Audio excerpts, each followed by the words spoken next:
አረግም መጠየቅም የትልቅ ሰው ምልክት እንደሆነ እናውቃለን። ግን እኔ ይቅርታ ለምን ተጠያየቁ አልልም። ለምን ሩቲና ኤርሜላ ተታረቁ አላልኩም።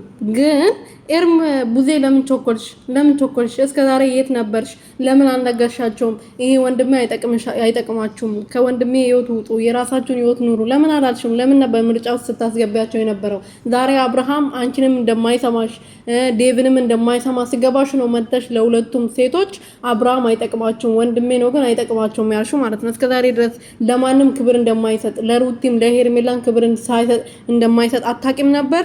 ዛሬ ነው የነቃሹ ከእንቅልፍሽ? ትናንትና አብርሃም እዛ ጋር ጥሎሽ ስለሄደ ነው የነቃሹ። ሰላም ቤተሰቦቼ እንዴት ናችሁልኝ? እኔ ያለው እግዚአብሔር ይመስገን። ሰላማችሁ በዘት ትረፍረፍ ይበልልኝ። እንግዲህ ዛሬ ደግሞ ቡዜ ሁለቱንም ሴቶች እዛ መጣ አስታርቃቸዋለች ማለት ነው። ሰላም እንዲፈጥሩ ከዚህ በኋላ ሰላም እንዲሆኑ የራሳቸውን ህይወት እንዲኖሩ በአብርሃም ህይወት ገብቶ እንዳይበጠብጡ ደግሞ ያው ሌላም ደግሞ እልልል ብላ ለመዳር ዝግጅት ጀምራለች ይመስለኛል እነሱን ለማስታረቅ የወሰነችው።